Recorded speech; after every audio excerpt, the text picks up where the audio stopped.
25 तारीख को अटल जी के जन्मदिन के दिन प्रधानमंत्री नरेंद्र मोदी जी मध्य प्रदेश जा रहे हैं और कैन और बेतवा जो उत्तर प्रदेश और मध्य प्रदेश की जिंदगी बदलेंगे, नदी जोड़ो योजना का शिलान्यास कर रहे हैं।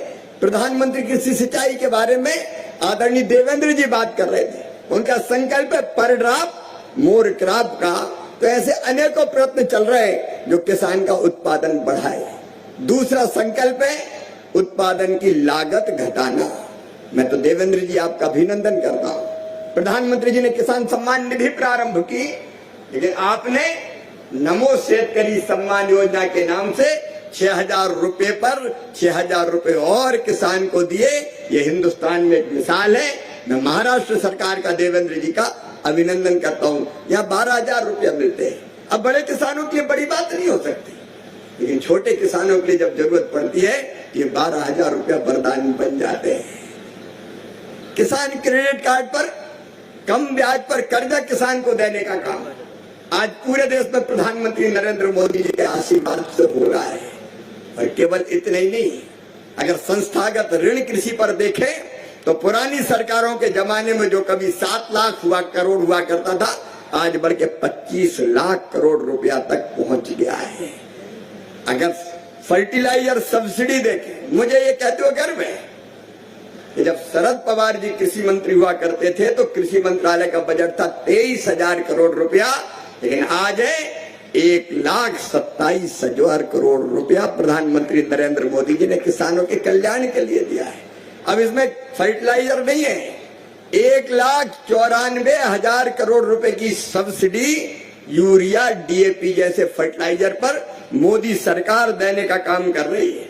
45 किलोग्राम का जो पैक यूरिया का आपको 266 रुपया में मिलता है, उस पर 2,100 रुपया नरेंद्र मोदी सब्सिडी देते हैं। भारत सरकार सब्सिडी देती है तब मिलता है। वैसे ही डीएपी पे जो 50 किलोग्राम की एक बोरी मिलती है, 1,083 रुपए आपको कीमत पड़ती है, लेकिन उस पर भी 1,350 रुपया सब्सिडी नरेंद्र मोदी और भारत सरकार देती है। पिछले 10 साल में 12 लाख करोड़ रुपए की सब्सिडी अगर दी है खादों पर तो नरेंद्र मोदी जी की सरकार ने दी है। मैं उन सब चीजों के बहुत विस्तार में नहीं जाना चाहता, लेकिन इससे लागत कम होती है। प्रधानमंत्री फसल बीमा योजना, अगर नुकसान हो जाए तो नुकसान की भरपाई करने का काम। और देवेंद्र जी एक बार फिर आपको बधाई, आप तो 1 रुपया में फसलों का बीमा कर रहे हैं। ऐसी सरकार मैंने कहीं देखी नहीं है जो कहे किसान केवल 1 रुपया देगा, बाकी किसान के हिस्से की राशि अगर देगी तो महाराष्ट्र की सरकार देगी और केंद्र सरकार अपना हिस्सा देती ही है ताकि किसानों के ऊपर बोझ ना पड़े। और पिछले दिनों आपने बताया कि जब कभी भी किसान पर संकट आया तो कैसे प्रधानमंत्री फसल बीमा योजना का लाभ किसानों को मिला है। एमएसपी पर खरीदी के रिकॉर्ड है, 2 गुनी एमएसपी की कीमत भी की है, एमएसपी की दरें बढ़ाई भी है और दूसरे खरीदने में भी कोई कसर नहीं छोड़ते। ये महाराष्ट्र की सरकार है। मुझे याद है देवेंद्र जी मिले थे और उन्होंने कहा था कि सोयाबीन सस्ता इसलिए हो गया कि 0% इंपोर्ट ड्यूटी पर पाम ऑयल और बाकी खाद्य तेल विदेशों से आयात हो रहा है। यह उनकी चिंता थी। उन्होंने उनकी चिंता से केंद्र को अवगत कराया, मुझे अवगत कराया और मुझे कहते हुए खुशी है तभी प्रधानमंत्री जी के नेतृत्व में केंद्र सरकार ने फैसला किया कि 0% नहीं, इफेक्टिव 27.5% इंपोर्ट ड्यूटी लगेगी ताकि किसान जो सोयाबीन उत्पादक किसान है उसको लाभ मिल सके। प्याज पर एक्सपोर्ट ड्यूटी 40% थी, 40% से घटा के 20% करने का काम अगर हुआ तो देवेंद्र जी की पहल पर माननीय नरेंद्र मोदी जी के नेतृत्व में हमने काम किया। किसान भाइयों, मैं आपको विश्वास दिलाता हूं, कृषि भारतीय अर्थव्यवस्था की रीढ़ है और किसान उसके प्राण है, किसान उसकी आत्मा है और किसानों की सेवा हमारे लिए भगवान की पूजा जैसी है।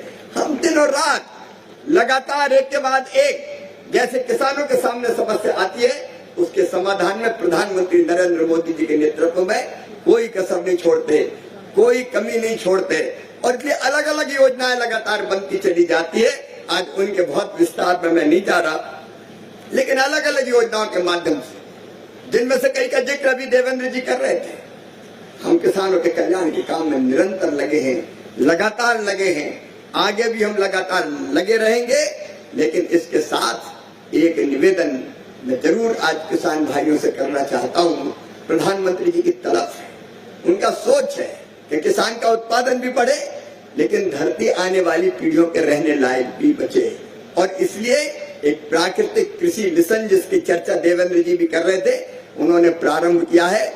हम उत्पादन घटाए बिना उत्पादन घटाए हम प्राकृतिक खेती पूरी जमीन पर नहीं, हर किसान अगर 5 एकड़ जमीन है तो आधे एकड़ पर जरूर करे, अगर 10 एकड़ जमीन है तो 1 एकड़ पर करने का प्रयत्न करे। और मैं दावे के साथ कहता हूँ, यह अकेला मैं नहीं कह रहा, वैज्ञानिक कह रहे हैं कि विधि पूर्वक अगर प्राकृतिक खेती की जाए तो उत्पादन घटता नहीं है, कई मामलों में उत्पादन बढ़ और जाता है।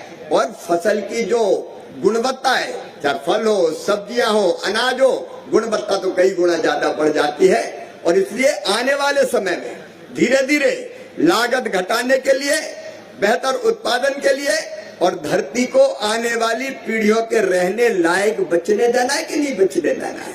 अगर बचाना है तो केमिकल फर्टिलाइजर का संतुलित उपयोग हमको करना पड़ेगा और धीरे धीरे प्राकृतिक खेती की तरफ बढ़ना पड़ेगा। मैं अपने किसान भाइयों को प्रणाम करते हुए विश्वास दिलाना चाहता हूं कि प्रधानमंत्री जी के नेतृत्व में महाराष्ट्र सरकार के साथ मिलकर महाराष्ट्र के किसानों की सेवा में ये सरकार कोई कसर नहीं छोड़ेगी। अनेकों योजनाओं के अंतर्गत देवेंद्र जी, केंद्र सरकार ने महाराष्ट्र सरकार को पिछले दिनों 1166 करोड़ रुपया अलग अलग योजनाओं के तहत, चाहे राष्ट्रीय कृषि विकास योजना हो, बागवानी मिशन हो, खाद्य सुरक्षा मिशन हो, बैम्बू मिशन हो, अलग अलग योजनाओं के अंतर्गत आपको देने का, आपको मतलब किसानों के लिए देने का काम किया है। और जो हमारे केंद्रीय क्षेत्र की स्कीम से योजनाएं हैं उनके लिए भी 34,396 करोड़ 52 लाख रुपया देने का काम किया है। मैं आपको विश्वास दिलाता हूं, जब जब महाराष्ट्र को जरूरत पड़ेगी, केंद्र सरकार प्रधानमंत्री जी के नेतृत्व में उनके आशीर्वाद से आपके साथ खड़ी है। लेकिन मैं ग्रामीण विकास मंत्री जी हूं, प्रधानमंत्री जी का संकल्प है मेरे बहनों और भाइयों कि कोई गरीब बिना घर के ना रहे। हर एक गरीब के पास कच्चा नहीं पक्का मकान होना चाहिए। प्रधानमंत्री जी कहते हैं दरिद्री हमारा नारायण है, वही हमारा भगवान है, उसकी सेवा कर ली तो भगवान की पूजा हो गई। और इसलिए संकल्प अनेकों है गरीबी दूर करने के। आज मैं उन सबके विस्तार में नहीं जाऊंगा, लेकिन एक संकल्प प्रधानमंत्री जी का है, हर गरीब को पक्का मकान। और उसके लिए प्रधानमंत्री आवास योजना बनी है। मैं देवेंद्र जी आपको फिर बधाई इसलिए देता हूं कि प्रधानमंत्री आवास योजना के अलावा भी आपने समाज के हर वर्ग के अलग अलग गरीबों के मकान बनाने की अनेकों योजनाएं बनाई है, चाहे हमारे एससी भाई बहनों, एसटी भाई बहनों या बाकी हमारे भाई बहनों, उनके मकान के लिए महाराष्ट्र सरकार भी अलग से प्रयत्न कर रही है। लेकिन प्रधानमंत्री आवास योजना के अंतर्गत हमारी कोशिश है। और आज मैं प्रधानमंत्री जी का संकल्प, मोदी है तो मुमकिन है, क्योंकि वो ही सोचते हैं, वो ही कहते हैं कोई गरीब कच्चे मकान में नहीं रहेगा, हर एक को पक्की छत चाहिए, हर एक को पक्का मकान चाहिए। और इसलिए तीसरी बार नरेंद्र मोदी जी के प्रधानमंत्री बनने के बाद हमने पहले, ये सरकार तीसरी बार बनते ही प्रधानमंत्री जी के नेतृत्व में महाराष्ट्र सरकार को पहले हमने लगभग 6 लाख मकान गरीबों के 6,37,089 मकान ग्रामीण विकास मंत्रालय की तरफ से दिए थे। प्रधानमंत्री जी के आशीर्वाद से, महाराष्ट्र से तो वो विशेष स्नेह करते हैं। महाराष्ट्र में कोई गरीब बिना मकान के, पक्के मकान के नहीं रहना चाहिए, हर एक का पक्का मकान बन जाए, उनका संकल्प है। और उनके संकल्प को पूरा करने में सरकार कोई कसर नहीं छोड़ेगी। तो 6,37,089 मकान पहले मिले और आज प्रधानमंत्री जी के आशीर्वाद से देवेंद्र जी 13,29,678 मकान महाराष्ट्र को आवास प्लस योजना के अंतर्गत फिर से देने का काम किया जा रहा है। तो कुल मिला के एक ही साल में 19,66,000 767 मकान महाराष्ट्र को मिल रहे हैं। आज तक इतनी बड़ी संख्या में कभी किसी प्रदेश को, किसी सरकार से गरीबों के लिए इतने मकान नहीं मिले। और लगभग 40,000 पीएम जनमन के अलग है, तो 20 लाख से ज्यादा मकान केवल एक वित्तीय वर्ष में महाराष्ट्र को मिलना महाराष्ट्र के प्रति मोदी जी के प्रेम को दर्शाता है, हमारे संकल्प को दर्शाता है कि कोई गरीब बिना पक्के मकान के नहीं रहेगा। और मुझे पूरा विश्वास है कि देवेंद्र जी के नेतृत्व में 1 साल के अंदर ये मकान बन के तैयार हो जाएंगे, मकान बन के तैयार हो जाएंगे। और एक बात और, गरीब बहनों और भाइयों, मोदी जी जो कहते हैं वो करते हैं। इस संकल्प को जल्दी पूरा हम करना चाहते हैं। इस कार्यक्रम को, इस संकल्प को हम जल्दी पूरा करना चाहते हैं। देवेंद्र जी ने भी आपको बताया कि आवास प्लस के बाद भी कई गरीब ऐसे छूट गए थे जिनका नाम नहीं आ पाया था, नाम नहीं आ पाया था। और वो जब भी कभी हमारे दादा भी जाए क्षेत्र में, ग्रामीण क्षेत्रों में, तो माताएं बहनें आ जाती थी और ये कहती थी कि हमारा तो नाम ही नहीं है और अलग से नाम जोड़ नहीं सकते। इसलिए प्रधानमंत्री नरेंद्र मोदी जी ने तय किया कि एक बार आवास प्लस के मकानों के अलावा एक बार फिर से सर्वे किया जाएगा और उस सर्वे में जितने नाम छूट गए गरीबों के जिनके आवास प्लस में नहीं थे, उन सबके नाम प्रधानमंत्री आवास योजना में जोड़े जाएंगे, ताकि कोई गरीब ना रहे बिना मकान के। और उसमें भी देवेंद्र जी 3 बदल हमने किए हैं। कई लोगों ने बताया कि पहले अपात्रता की श्रेणी में अगर किसी के पास टेलीफोन हो या 2 व्हीलर हो तो मकान पीएम आवास योजना की योजना में वो अपात्र हो जाता था कि इनको नहीं दिया जा सकता क्योंकि इनके पास तो 2 व्हीलर है। अब 2 व्हीलर तो आजकल सभी के पास है, कोई बिना 2 व्हीलर के रह सकता है क्या? आमतौर पर सबके पास 2 व्हीलर है और वैसे में अगर कट गए तो कई के नाम कट जाएंगे। और इसलिए यह तय किया है कि जिनके पास 2 व्हीलर और टेलीफोन होगा उनको भी प्रधानमंत्री आवास योजना के मकान दिए जाएंगे। दूसरा, हमारी दीदियां बैठी है, लाड़की बहनाएं, अब बनना है लखपति दीदी। केवल लाड़की बहना थोड़ी रहना है, वो तो देवेंद्र जी ने फैसला कर ही लिया है।